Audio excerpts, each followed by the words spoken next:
Hello, everybody, and welcome to the first Vintage Cube draft of the season. Always exciting for this format to return. We have a pretty bad pack to start, though. There's no power, no broken cards. Vendilion Click is a decent, cheap interactive spell. Chain Lightning is pretty good. Green Sun Zenith is versatile. I like Doughty Voidwalker as an addition to the format, but not a card I'm going to first pick here. I think it's probably Click. Not a thrilling first pick, but it's very good in many, many different decks. Interactive, Precious Planeswalkers well. Plays well with counter magic. Not a bad place to start.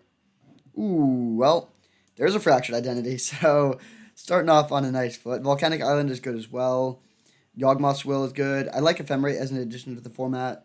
GTA is pretty good. Shark Typhoon, but yeah, definitely taking the Fractured Identity. This card is absurdly powerful. Still one of the best cards in the format, so we will take that.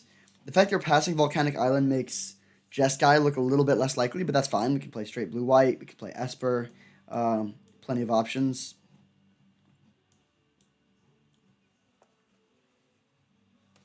So at this point, the best thing we could get would just be counter magic. Okay, no counter magic, but some interesting options. There is Brazen Borrower, which is another good flyer that can pressure their life total and be a good tempo play alongside Vendilion Click. I think that probably is the pick here. Brain Freeze is good in Storm. Plateau is good in Jeskai. Crop Rotation is a fun addition, but not really the direction we're going. Mother of Runes is always strong, but yeah, I think I just like taking the Borrower here. Staying blue, staying open. This is a very tempo-y start. So this is a deck that might want to play something like Elite Spellbinder or other creatures that can pressure the opponent well. Okay. Here we have Flicker Wisp, which is good with Vendilion Click. Tameo is interesting, but we would need to go into green as well. Skull Clamp is good with the two creatures we have so far. Tolarian Academy, that's somewhat late, and then there's Windswept Heath. Honestly, I think I like just taking the Heath here. Flicker Wisp is fine, and if it comes around, we might play it. But we don't know how heavy white we're going to be, and this really helps us to cast Fractured Identity, which is a very high priority. So we'll take the Heath very happily. Okay, there's a Godless Shrine, so that sets up the Esper. Containment Priest is good with Flicker Wisp, and okay card on its own. Disenchant, Burst Lightning, good as well, but I think I like just taking the fixing first. This card is sweet, also. It's like a value Kiki-Jiki type card, but not what we're going to be taking here. I think we just want to take the Godless Shrine and be pretty happy about that. If the Scarab God comes around, I'll be thrilled, but it's not necessary. It's not as good as like an Ashiok. I think I probably would have taken Ashiok over Godless Shrine, but in this spot, I'd rather just solidify the fixing early on. Esper is a very strong color combination for sure.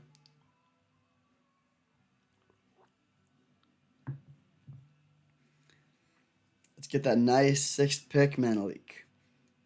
No Mana Leak, but some interesting options. Murktide Regent is huge and pretty good. We don't have that many instants and sorceries to pair with it, though, at the moment. The other option would be something like Gideon Jura. I don't think we're a Dark Ritual deck. A lot of red stuff here. I think we just take the Gideon, though. Murktide's fine. If we already had Ponder Preordain and Mana Leak, I might take it, but I think I'd rather have the Gideon. This card is quite strong. Now we get... Let's see. This is actually interesting.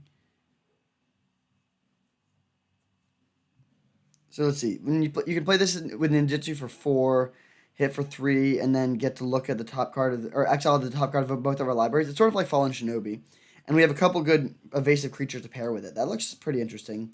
Gilded Drake is okay, but not great. Phyrexian Revoker is just a good card. How good is this guy?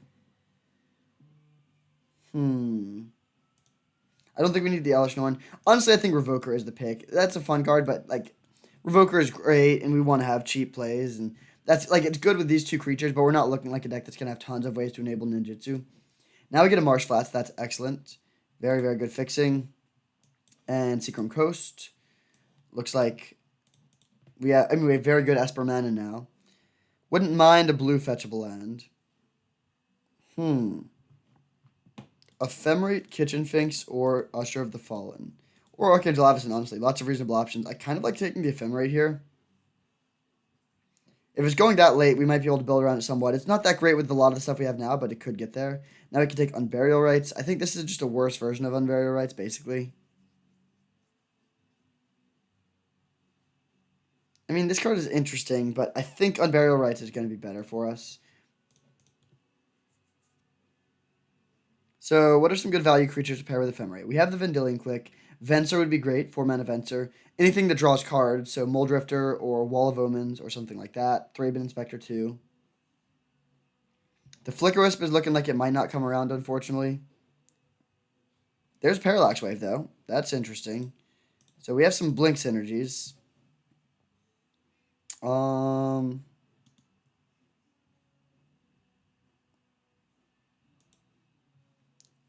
I guess we should take the Maelstrom Pulse. Maelstrom Pulse is good interaction. In the world where we end up being some sort of 4-color pile. I do wish we got Containment Priest and Flicker Wisp, now that we have Ephemerate and Parallax Wave. That's a sort of interesting Blink synergy that hasn't historically been super well supported, but might be good in the format now.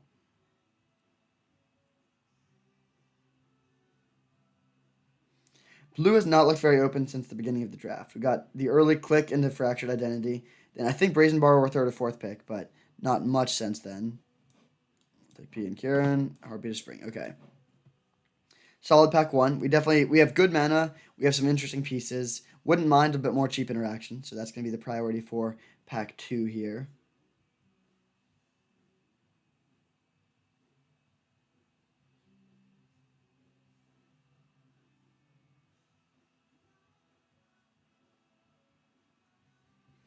I also wouldn't mind a few Planeswalkers.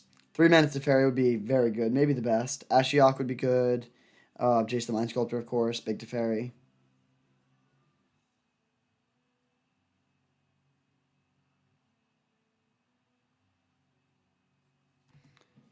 All right, pretty good pack here for pack 2. We get a Mox. Watery Grave would be excellent. It would make Marsh Flats get blue. Chrome Mox is good. Consecrated Sphinx.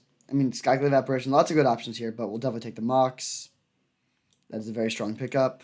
And now we get Mind Twist. This is an interesting Mind Twist deck. This card is very good. Bitter Blossom is decent as well. There's Scalding Tarn, Shattered Sanctum, Ravenous Chupacabra, and Venser. So lots of good options. I think the most powerful card is Mind Twist. And that's probably the card we should take. Yeah, I would like to go and lean into the Ephemerate synergies, but I think Mind Twist is just too strong, especially having just picked up some fixing, or some acceleration. So we'll take the Mind Twist. And now we get Concealed Courtyard, top. We could take a Board Sweeper. I think we should take the Concealed Courtyard, though. It might come around, but the other cards are just not that good in this pack. We're not missing out on too much. Yeah, we'll take the land. The mana fixing is looking great here. Always a good place to be.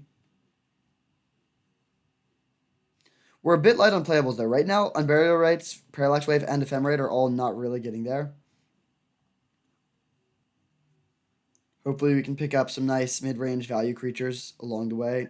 Muldrifter would be one of the best. Grave Titan would be good. We just passed Consecrated Sphinx, but if that somehow came around, that would be very strong. Alright, now we have Murderous Rider, Brainstorm, Reanimate. Chandra's also very strong, but pretty hard to cast. I think we actually take Brainstorm here. This card isn't always good, but we have 2 fetch lands to pair with it already.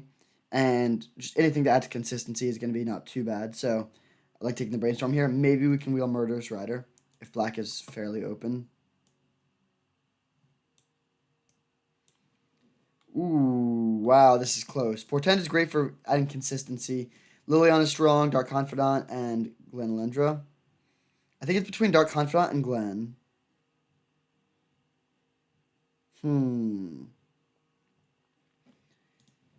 Dark Confidant is very strong in a lot of matchups, and we don't have a ton of card draw. But Glen is excellent interaction, and we don't have counter magic. I think Glen is slightly better, although it is very close. Yeah, let's take the Glen.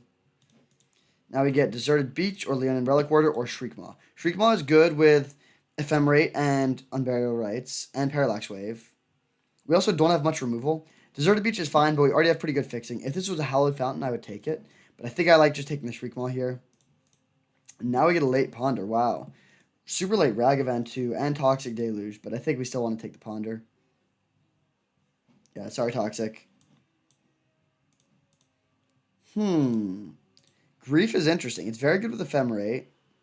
Yeah, I think this is the pickup here. The lands don't really help us too much. Let's take this. We're a little bit light on black cards to evoke this, but that's probably fine.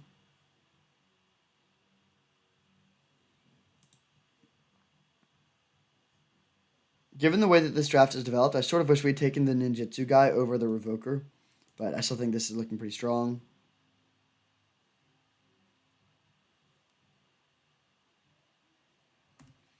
Whoa, Consecrated Sphinx came around. Okay, that's excellent. Let's take that. Nighthawk Scavenger is a good sideboard card too, but we'll take the Sphinx. Now we get the Chupacabra, also Bitter Blossom, but I think with the Ephemerate and Parallax Wave, it's better to take the Chup. This deck is looking pretty spicy.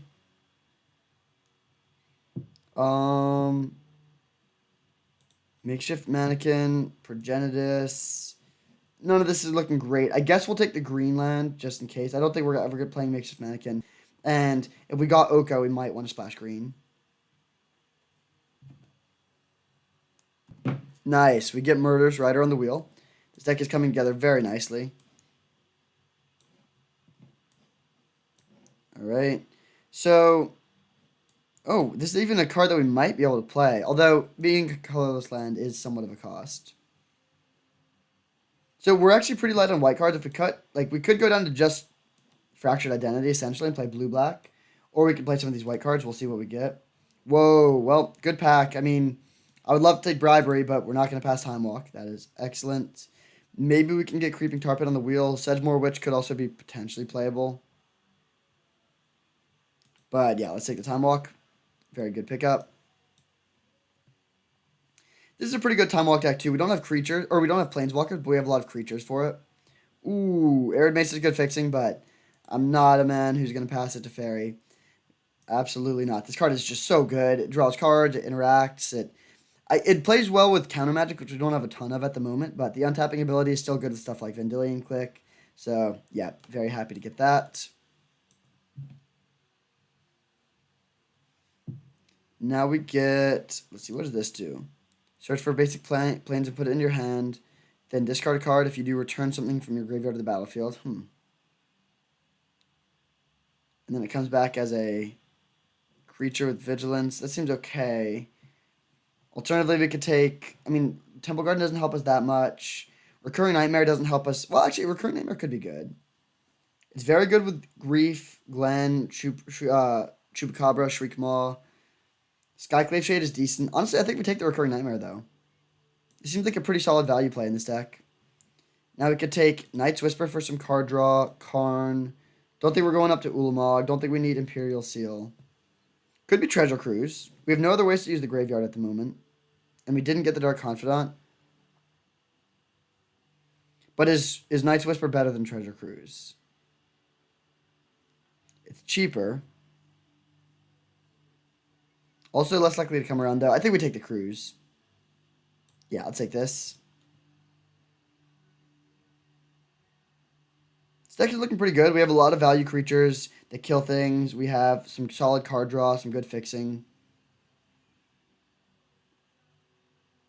Our interaction is only okay. I would like more counter magic. Ooh.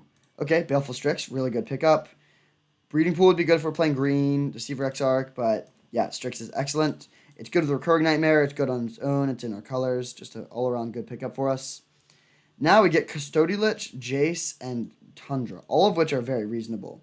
Maybe even Walking Ballista. Custody Lich makes you become the Monarch and kill something, which is pretty strong, but it might come around. Jace is good with Time Walk, but I think we just want to take the Tundra here.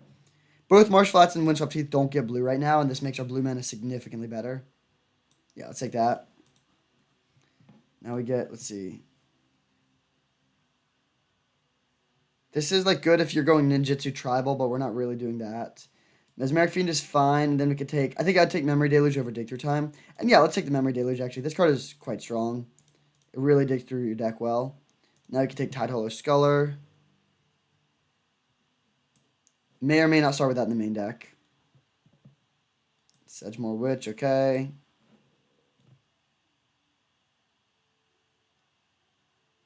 I don't think Sedgemoor Witch is a card we need to play.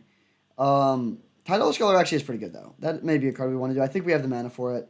Gideon's also decent, but not Parallax Wave, probably. I think if the draft ended right now, we could play 11 basics and run it like this. And if we get more spells, then the ones on the chopping block are Phyrexian Revoker, maybe Treasure Cruise, maybe Unburial Rites.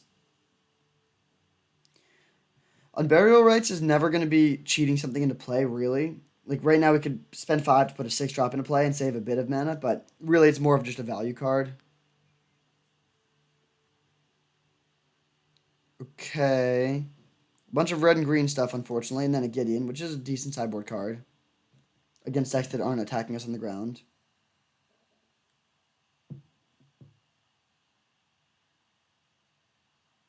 This deck is looking pretty good.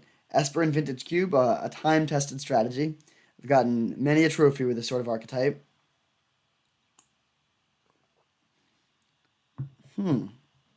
Okay, so we could try this thing. I don't get why it doesn't say the power and toughness when it flips. That's strange. Sphinx of the Steel Wind isn't great. Lantax is a very good sideboard card. And Emrakul is a good sideboard card against Mill. I think we just want to take the Lantax, though. Yeah, I'll take Lantax. It's a really good card to have access to. Banishing Light, good pickup. Not playing any of these cards. Custodial Lich, that is the card we want to play. And then last pick card in our colors, but not really a card that we want. I think we cut... probably on Burial Rites. I do think Recurring Nightmare is worth it. Banishing Light seems good. We could cut Gideon since he's double white. But we have great white mana. All 6 of these lands produce white.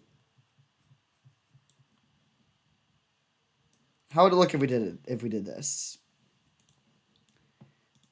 Sort by color. 12 blue, 9 black, 4 white. Okay. So for blue, we have 1, 2, 3, 4, 5, 6, 7, 8, 9, 9. I would like to get one more.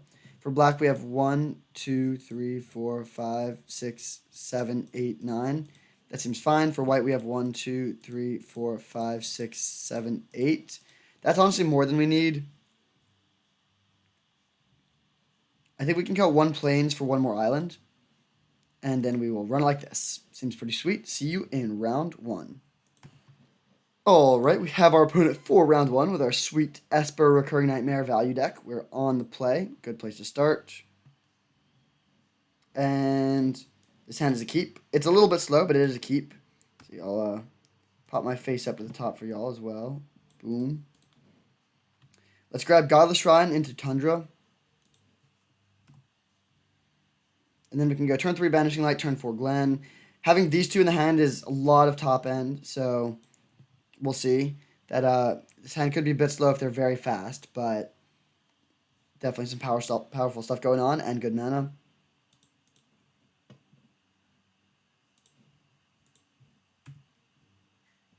Okay. Don't mind drawing a land there. That's fine.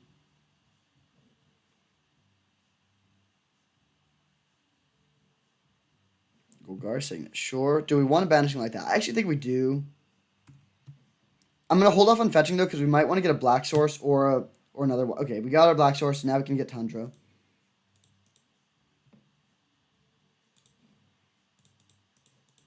Take out the Signet. I wouldn't do this if I didn't have a good hand already, but just slowing them down and getting to the late game seems like our goal here. Mana Vault. Alright, that's a little scary. Custodial Lich is a good draw. Just go Island Glen. Can't activate it this turn, so this is a key turn. They have access to at least 5 mana. If they Mind Twist our hand or something, we probably die. But if they don't make a massive play this turn, our hand is really, really good at catching up. Oh no, please don't be Mind Twist. Please don't be Mind Twist. Okay, Gilded Lotus, that's fine. We're probably just going to jam to Fairy then.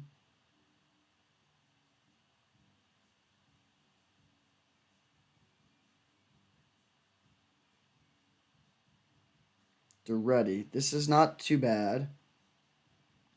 We'll see if they discard any huge artifacts, because Daretti can put artifacts into play.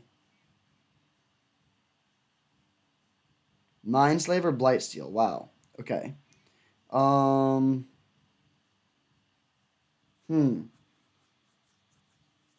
Interesting situation. We could Fractured Identity there, Daretti. We could Teferi plus and hold up Glenn, but they could Mindslaver us. I think we just want Teferi minus on the Daretti. Yeah, let's do that. It means we don't have Glenn available for this turn, but I think that's okay. We get to stick a Planeswalker. They have a lot of mana this turn, but with us having they would have Mind Twisted our hand that turn if they had it, and that's the scariest thing. Any permanent that they can play, we can Fractured Identity.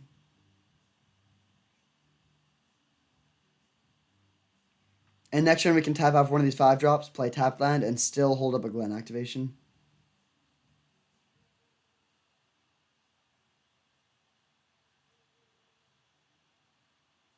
They are playing blue, okay.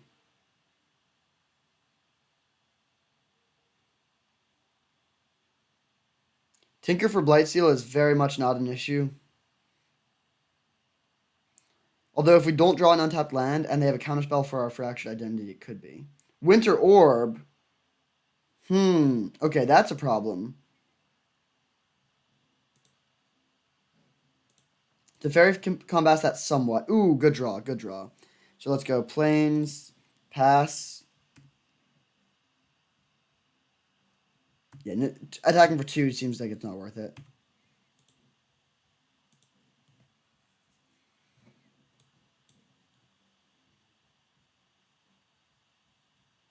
I guess I should have untapped another blue source, although I don't think it matters. We can Brazen Borrower to bounce the Blightsteel and still have Glen available.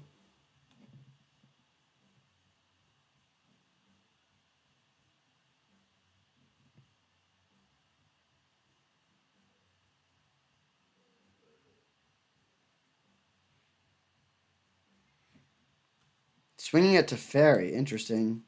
I don't really agree with that attack, but this is fine. We'll bounce this.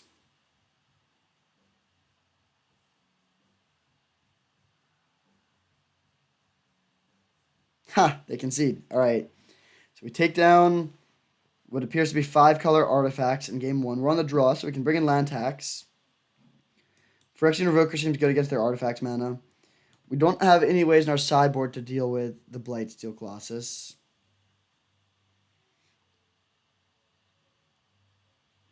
What do we not want? Shriekmaw seems like it's probably going to be pretty medium. Yeah, they have artifact creatures primarily, so we can cut that. If we bring in the land tax, what are we cutting? Gideon Joe's not amazing. Could also... Actually, yeah, we can cut an island, I think. Or a swamp. Swamp for land tax. Yeah, that seems fine. There will be some games where we draw land tax, we don't have a white source, and that'll be bad. But I think that'll be more than offset by the games where land tax completely takes over for us. All right, great hand. Turn 1 Sculler. We have 2 5-mana Planeswalkers.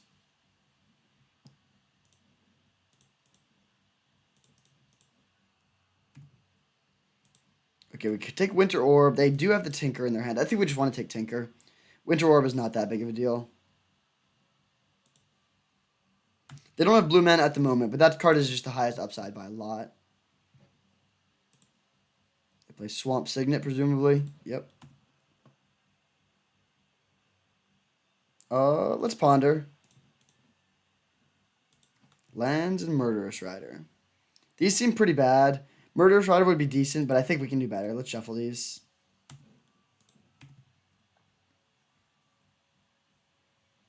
Now, if they draw land, they can play Daretti. I guess that does risk them putting the Sphinx of the Steel Wind into play, but that's really just not that bad. Okay, they hit Mana Crypt. So now they'll play Daretti, plus, and discard at least Sphinx of Steel Wind and maybe Winter Orb as well.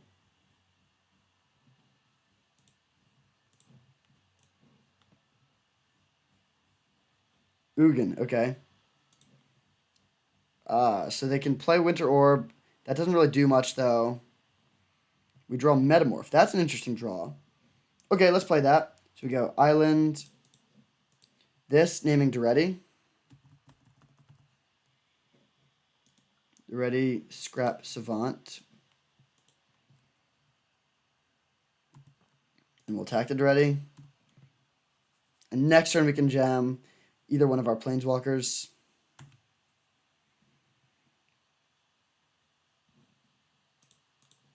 They have a lot of mana, but not a lot of cards. Kuldotha Forge Master. Okay, we can tuck that with the Teferi, and then kill their Duretti. Yeah, they're out of play cards, so this looks pretty good. We go land, Teferi, get rid of their Forge Master, attack to get rid of their Duretti. And now we're just in a dominant position. We have 2 creatures, we have a good hand. Teferi can fight through the Winter Orb.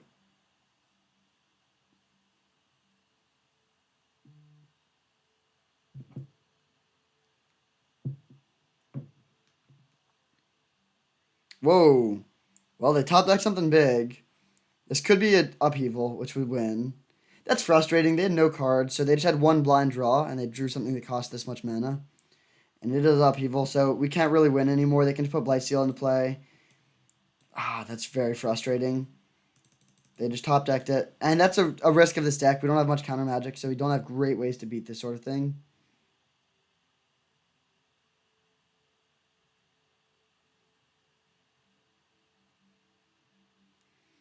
Upheaval off the top, man. Feels bad, but it is what it is. We'll hopefully take down game 3. There's a chance they drew the Blightsteel, in which case we could still win. So I'm not going to concede yet, but if they put Blightsteel into play, I don't think we have any outs. I guess we could go chump block with actually, maybe we could have a chance still. Oh, we drew Time Walk? Okay, now we definitely have a chance. So Island, this, Time Walk. Let's discard.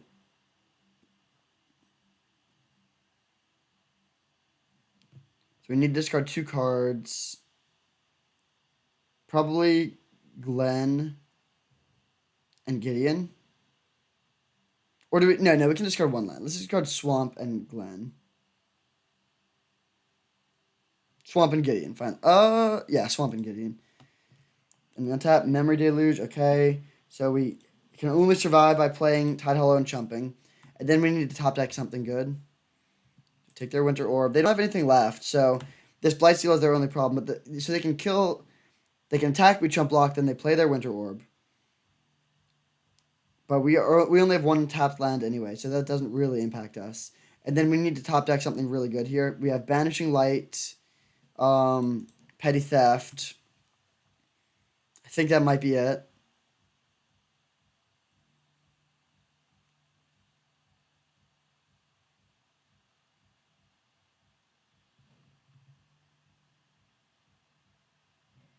Did they really top deck another good thing?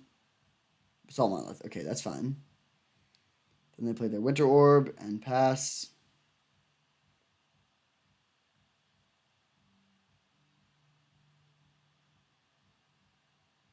Click. Okay, that is game. I don't think we have any 1-mana plays we can get. I guess I'll just play the click in their draw step for the information. That even should... I don't think that's worth it. We don't have any outs. Path to Exile does not come around. So we're dead here. On to game 3. The top decked upheaval. That hurts. Don't really have any changes to make, so let's just run it back. Oh, wait. Oh, land tax should not be in here. Bring the swamp back in. Let's run like this. Yeah, that's how we want to do it. Parallax Wave can buy time against Blightsteel Colossus, but I don't think that's worth it. And Volrath's Stronghold just doesn't seem that good. If it tapped for black, it would be good. But the fact that it's a colorless land is a fairly big cost in a 3-color deck. Good addition for, like, Mono Black Reanimator or something like that.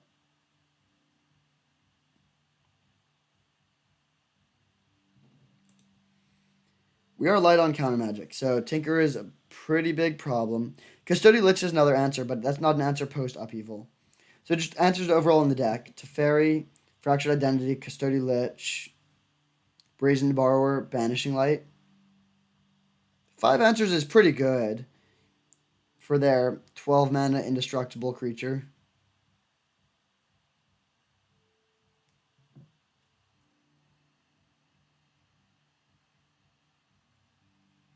Our opponent is deep in thought on their sideboarding for game 3. Pretty rare that you sideboard in between games 2 and 3, but It can happen.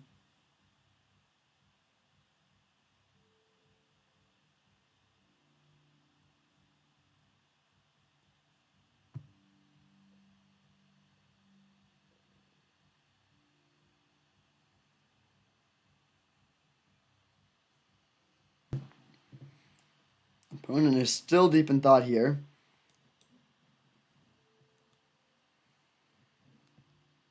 We're hoping to go turn 1, Tide Hollow, turn 2. We don't really have, like, broken draws, per se. Like, turn 1, Tide Hollow, turn 2, Vendilion Clique is attacking their... And then turn 3, Grief, I guess, would be maybe ideal. Just attack their hand aggressively with creatures that can also pressure their life total. And that sets up a Teferi or something like that pretty well. Man, opponent's really coming down to the wire here, trying to figure out the last card in their final 10 seconds.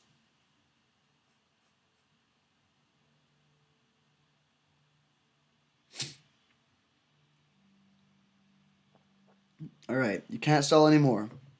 Eventually, you're going to have to face us for game 3.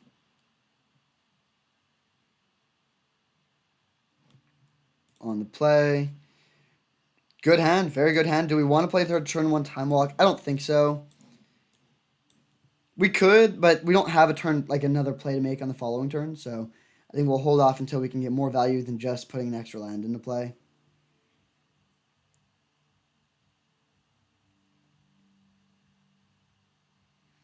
It would be ideal if we could wait until we're the Monarch to play Time Walk, but that might not be feasible.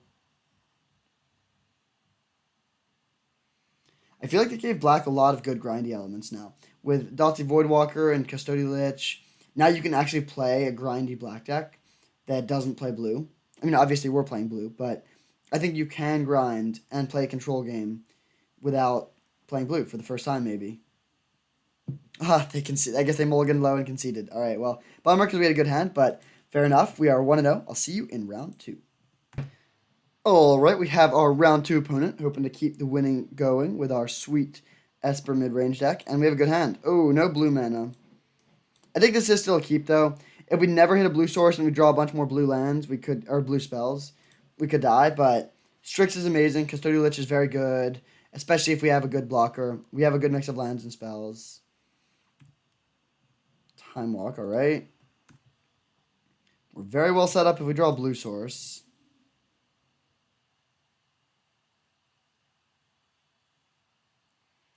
We're playing against Bent. Mind Twist. Do we want to... I don't think we fire that off now. We'll wait as long as we can. The longer you hold off on Mind Twist, the better. And they could be representing Mana Leak or something like that. If they tap out... Uro. Okay, I think this is a good window for it now. We can get our nice 3-for-1. Uro's good. But I think we should be able to beat it. Field of the Dead. Whoa. Okay. Well, all these weird lands are going to make it harder for them to escape Uro.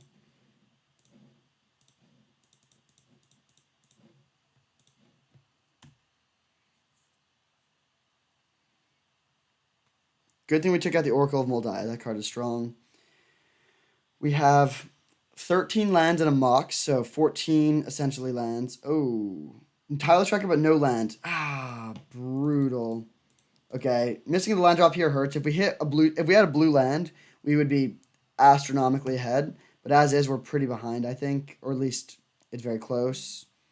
If we draw a land to get to play the Lich to kill the Tracker, I like our position.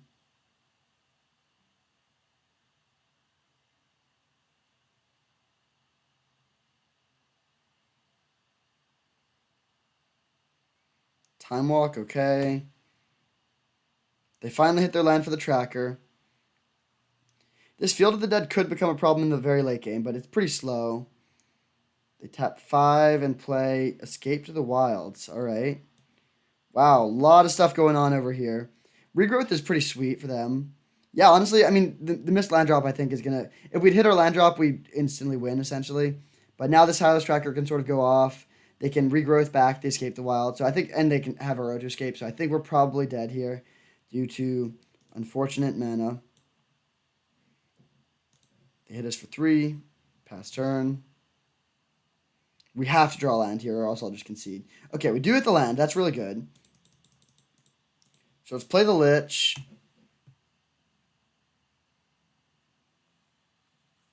Target player sacrifices a creature.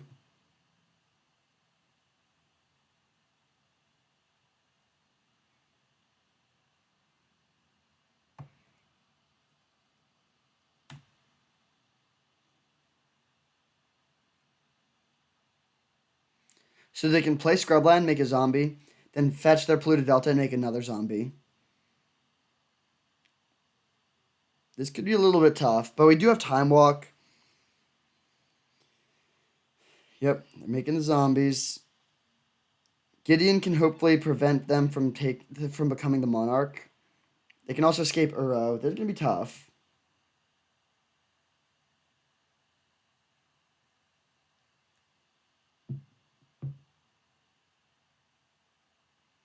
Vampire Hexmage that can kill our Gideon, but I don't care too much about that.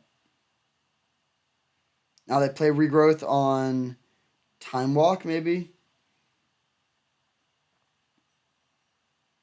Sort of an interesting decision. If they Regrowth Time Walk, then they can become the Monarch. So that probably is what they're going to do.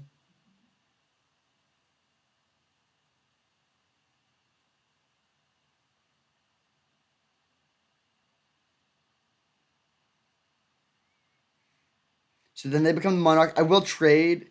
Okay, they Regrowth. What did they Regrowth? Uro? Weird. I don't think that was a good play. I mean, it does let them get another Field of the Dead token. Oh, they have the Dark Depths. Okay. Well, they can make a 20/20 with flying indestructible now. That's a little scary. They immediately do it, though, which is not a good play. So we get some opportunities here. Fractured Identity. That is an opportunity. So let's go start with Strix.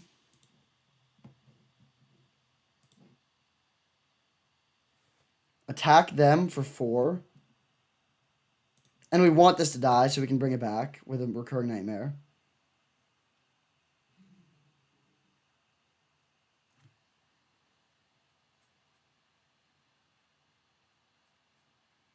And if we hit them for 4, that's just 4 free damage. Okay, so they do kill this.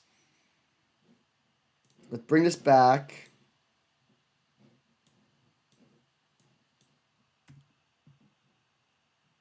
Oh, that doesn't work how I thought it did. Okay, it doesn't really matter though.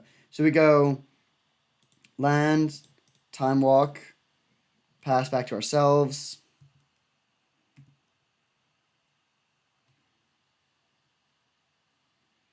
I guess yeah, you have to not be the Monarch for this to work. So we can go Brainstorm into Fractured Identity. Oof, just a lot of lands. That's pretty bad.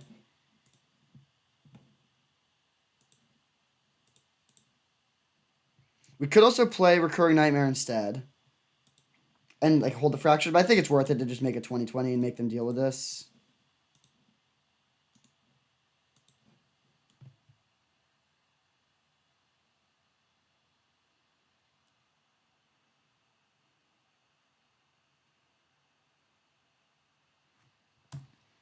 So they can become the Monarch if they attack us with everything, but they need to deal with this 20/20 with flying and indestructible. We drew yet another land. That's frustrating. But we have this Recurring Nightmare, so we can just keep on recurring Baleful Strix and Custodial Lich, which is pretty nice.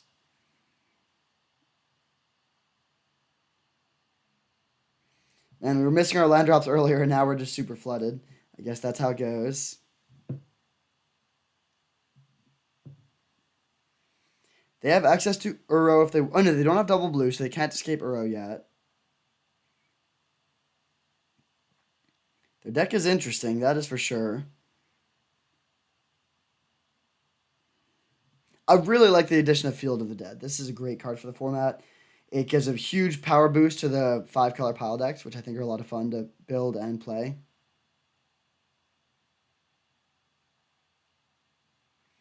Vraska. Okay, that doesn't really do much. They can just draw cards. We'll see what they sacrifice here. Could be a land, could be a clue, could be a zombie.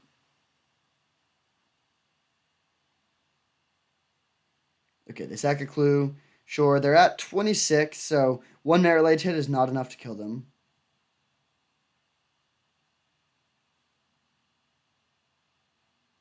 Then they just crack a clue. All right, they're definitely in desperation mode. Do they attack us? They probably should.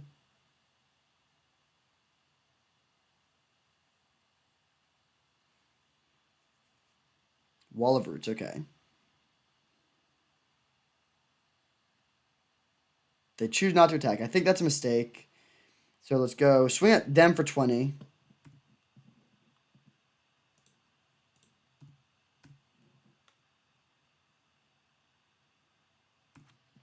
And then we have enough mana to play. Yeah, we can play everything we want to, which we can play Banishing Light plus Gideon. So let's go Mox Jet.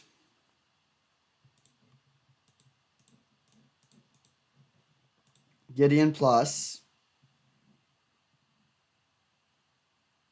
And then Banishing Light the Vraska.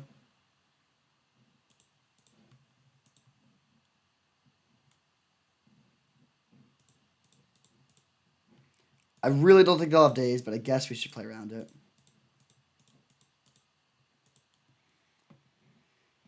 So they don't have any card draw. All of their zombie shenanigans are pretty irrelevant against our flyer. They can escape Uro, but that doesn't do it.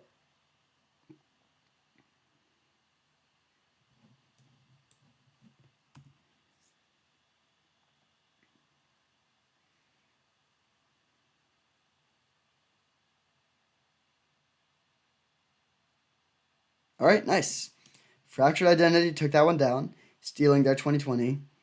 Do we want to make any changes? Parallax Wave is good against specifically Merit Lage. It's also good against Field of the Dead, though, so it's probably worth it. Ephemerate doesn't seem great. Land Tax on the draw over Swamp, I think, makes sense. These, like, Shriekmaw again doesn't seem great, although it is good against Tireless Tracker. Maybe we just don't even play the Parallax Wave, actually.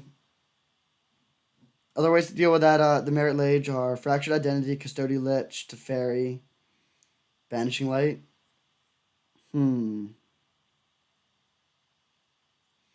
Gideon seems pretty bad too, though. Yeah, let's run it like this, actually. Gideon is not that good against their zombies. It's also not good against their Hexmage.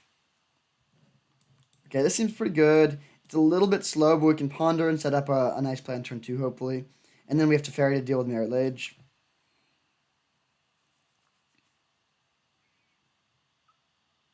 So if we play Ponder on turn 1, we can keep 2 cards and shuffle away the one we don't want with the Marsh Flats.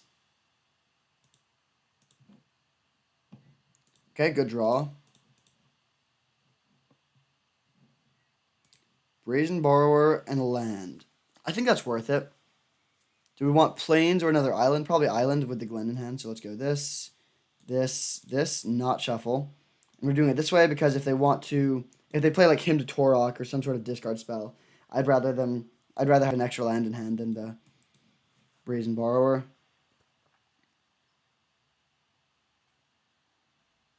The next turn we can just fetch either Godless Shrine or Basic Swamp with the Marsh Flats.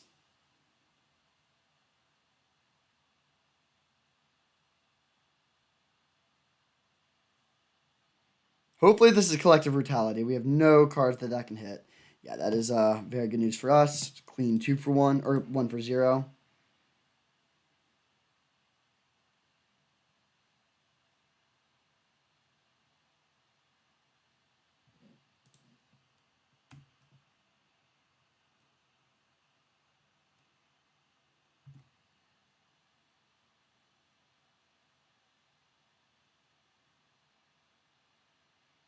There's the Dark Depths. They have the Hexmage. Hilarious. Okay. So we have our answer to that. Yeah, I mean, we should just be good to go. They just looked at our hand, but we didn't have the answer in hand yet. This is pretty sweet. So we'll bounce or pass. End of turn, they're going to make a dude. And then we just bounce it, and that's a clean 2 for 1. Oh, they don't make a dude. Really weird. I think that's a terrible play. Yeah, now this just has Summoning Sickness, I think. Or does it not? Yeah, it does. Weird to play it like that. We have 2 answers, though, so we can just go bounce this if they have a mana, or if they can't even mana tide. I think we just win, basically, here. Pass. Petty Theft to bounce this.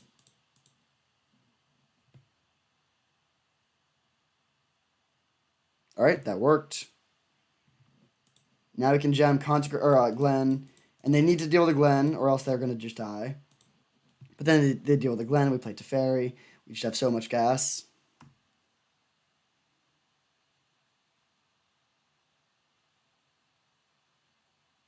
Courser of Kruphix. Not very scary. Let's just go land Teferi plus, so we can hold up Glen activation.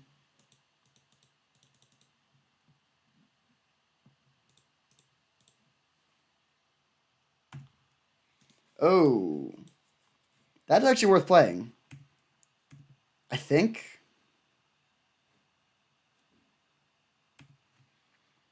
Yeah, I think that is worth playing. The Revenant Chupacabra would be good, but this seems like we're gonna win with the board. We don't need to deal with this Courser immediately. We have tons of gas, so let's just make sure they don't have anything too broken. We also know they're drawing a brick.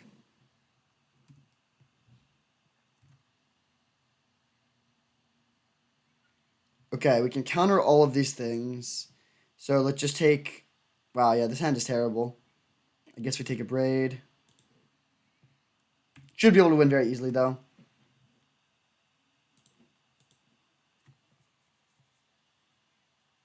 They get their Courser value, sure. And now they have a red source coming up, but this is not going to be enough. They play Chrome Mox pitching. I'm not going to counter that. I guess we could counter it, but it doesn't seem relevant. They pitched nothing. Okay, now they're going to play their Glen. We'll counter that. Or the Vraska. So they have Ren and 6 in hand, which we can counter next turn. We can. Okay, they just concede. Yeah, that was very over. All right, we're really cruising. We are 2-0. I'll see you in the finals. All right, we have our opponent for the finals. Hoping to secure a trophy in the first draft of the season. We have a good hand here. We'll definitely keep it. We can grab Tundra and Ponder on turn 1 if we want to find more lands. We have Strix to block, Time Walk for power. Wouldn't mind finding some acceleration to work with his Mind Twist, and we're a little ways away from getting Recurring Nightmare going, but still a pretty easy keep. Playing against a blue deck, okay. All right, let's play the Tundra here, or Tundra Ponder, and look for lands. Nice, these are very good.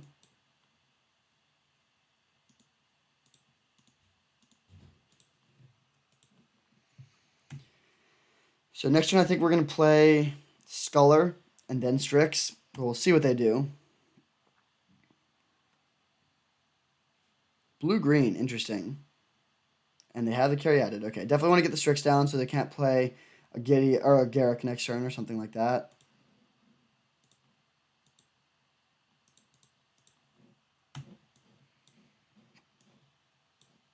Whoa, Golos Mana Drain. Okay.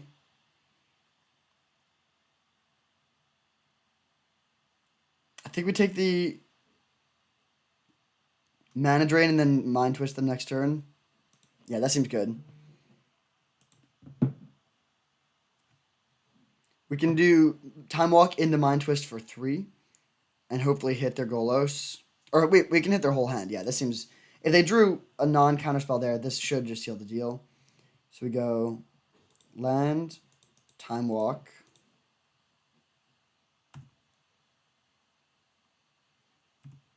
No attacks necessary. Then we go land, Mind Twist.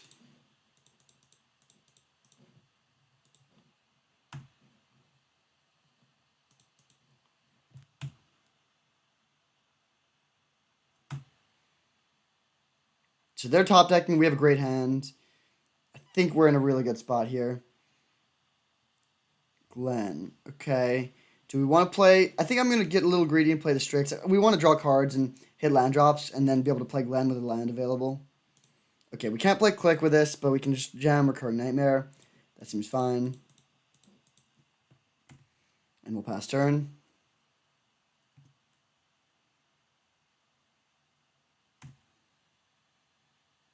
Then next turn we can get Glen down. Ooh, natural or Hydrocrisis. That's fine.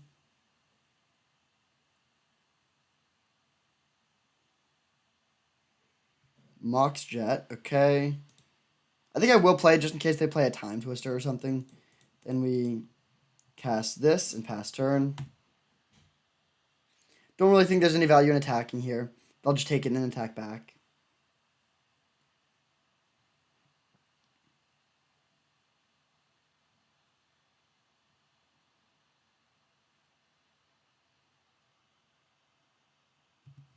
Okay, I will attack with a Glen. Ooh, Teferi, great draw. So let's play that. We have Glen available to stop a counterspell. They don't have one though. Plus.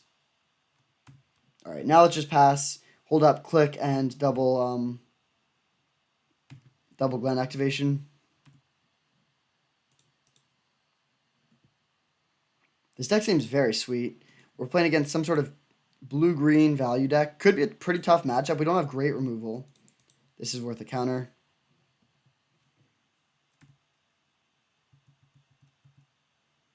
They don't have any attacks. All right, there we go. So really smooth sailing. We're up a game in the finals. Do we want to make any changes here? Again, land tax on the draw. Parallax Wave seems pretty medium. Phyrexian Revoker seems actually decent. Actually, yeah, this seems good. They have a lot of cards that make mana, and they don't have great ways to kill it. What do we not want? I do think this is a pretty good Gideon matchup. I like the removal. The card draw is always going to be decent. We could cut Recurring Nightmare since they're not really killing our creatures very much. Yeah, I think that's honestly the move. We'll cut the Nightmare. The other option would be Treasure Cruise, but like you saw in that game, they just never killed our creatures, so we were just sitting there with a Recurring Nightmare and 3 creatures in play, and that's a little awkward. All right, this is a keep. Not broken by any means, but we have Time Walk. We need to hit some lands, but solid, cheap interaction and whatnot. Brainstorm. Definitely going to play the island in case they thought sees us and we want to hide something. But we really don't want to risk playing Brainstorm and then not hitting another land. Oh. Okay, well now I am going to fire this off. We really need to hit at least one land. Okay. So we're drawing back-to-back bricks. But we are going to get 2 lands into play.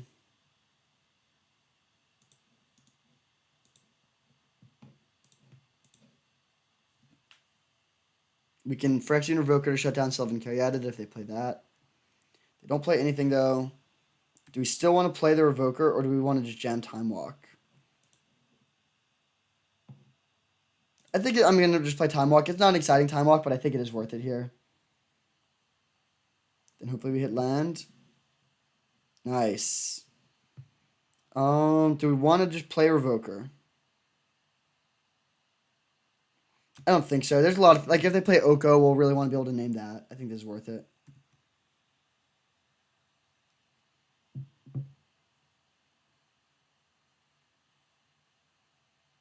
Courser of Kruphix. Okay, well, Banishing Light that. Mishra's Workshop on top. Interesting. Land. Nice. So now we can Murderous Rider this... or Swift End this instead. I actually think that's better.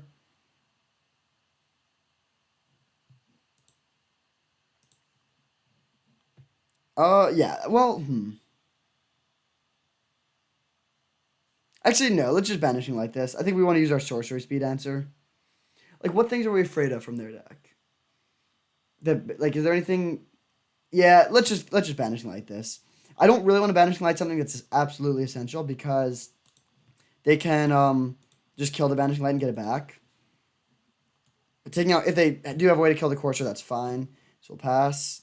And then if we draw land, we can play either... Well, probably Teferi. And if we draw something else, we can just play Glen. They pass, all right. Hoping for land. Nice. That's a really good draw. Do we want to get 3rd white or 3rd black? Probably 3rd black with a double black spell in hand. They might have a counterspell, but they can have mana drain. Okay, resolve. So now I'm feeling very good about our position. We have the mana advantage. We have a Teferi going. We have a great hand, including good interaction. The Fractured Identity insulates us against a lot of the scariest things. Upheaval is a bit of a concern, so we should try and get the Glen down as soon as possible. Corsive Portal. Okay. That's not a problem. We can just take that out with Teferi.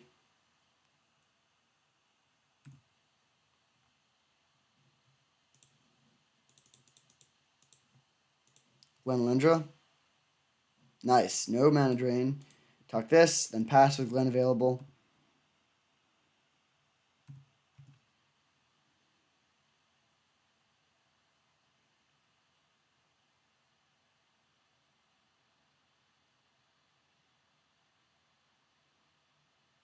What is this? Mer Battlesphere? Sundering Titan. Fair enough. That's pretty good.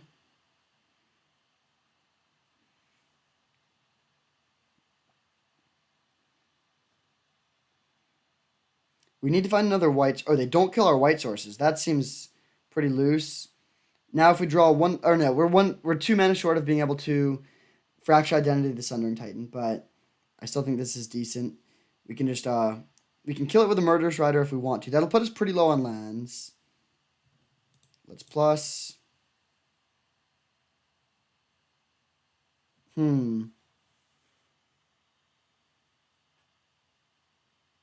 Interesting. I think we do need to kill the Sundering Titan, but that'll put us down to no lands. Do we have another reasonable option here? Not particularly.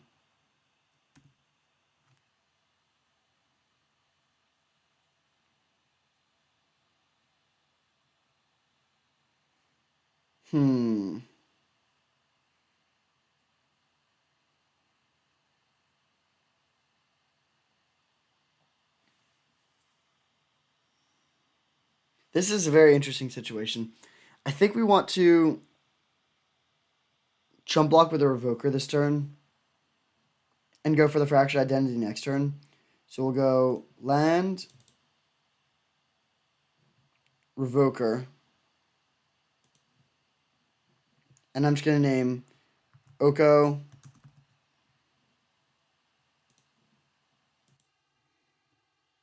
Then we'll pass on top 2 lands, jump block the Sundering Titan with the Revoker. And I think I'm just going to hold up Glen rather than... Well, no, actually, we can click them, I think. Yeah, we can click them. That'll shut them off of having another scary creature. Ooh, a little bit of rough lag. I'm sorry about that.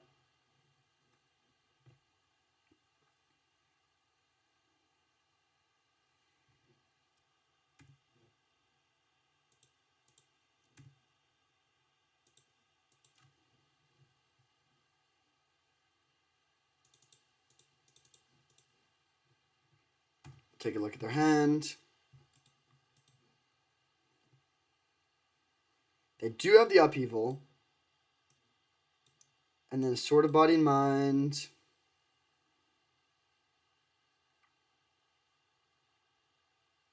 I think we kind of want them to play the Sword so we can Fracture Identity. Let's just take the Upheaval.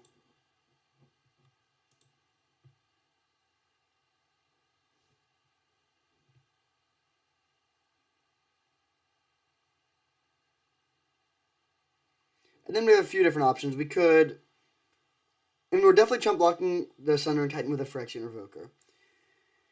The turn after, we could either Fractured Identity to steal their Sword or their Sundering Titan. We don't have enough mana to equip the Sword the same turn, though, so I think we just want to hit their Titan and go after their mana.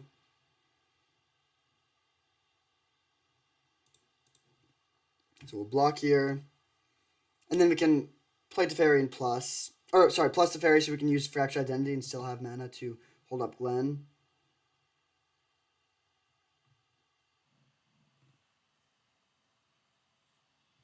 Oh, wait, no, this is protection now. We need to talk the Sword if we're going to go for that. We could also just Murderous Rider the Sundering Titan. We have a decent clock, though. 5 damage. We're also going to be... Yeah, I think it's worth it to just put the clock on. We hit them for 5 this turn and then for 12 next turn. So we're putting them down to 1 over the course of the next 2 turns. I think that's worth it. So let's tuck the Sword. Because we're also going to be putting them down on lands. Then we go land.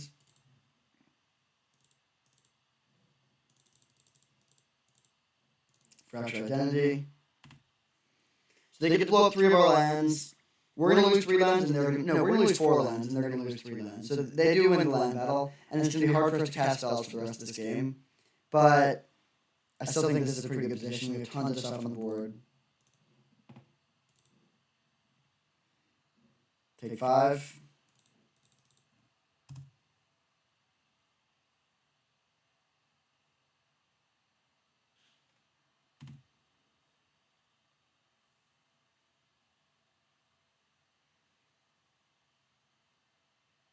Shields are down. We don't have Glenn available this turn. They drew an artifact. Course. Oh, right. Course report. Okay, that's fine. Tidal Scholar. All right, let's attack with everything and hold up Glenn. And it's pretty hard to imagine the way that they went from this position. They could play Sower of Temptation, but that still doesn't do it. They would only have one blocker because the extra blocker they get will be tapped. They vote for Homage. They probably should have voted for Carnage there just in case I misclicked, but they vote for Homage. I think that seals the deal. Nice. Got there. Pretty sweet league to start. Let's pull up the deck list. This was our sweet Esper mid-range deck, and we got the trophy, so good result in the early stages of the league. I didn't get much Magic in yesterday, so this is really my first stab at the new Vintage Cube format. This deck was really good. We had Time Walk and Mock Jets, so some good power. Lots of good fixing with 2 fetches and 2 fetchables. Some solid value creatures, and then some star power with Fractured Identity and Teferi. Those cards were both consistently very good. Yeah, I mean, not too much to say about this deck. I've drafted decks like this before. It is very strong. I think the card draw of blue, the interaction of black, or like the sort of hand destruction of black, and the flexible removal of white is really, really good, especially when you have the mana to cast it. So, good start to the league. We are 1-0. Thank you for watching. I hope you enjoyed, and I'll see you next time.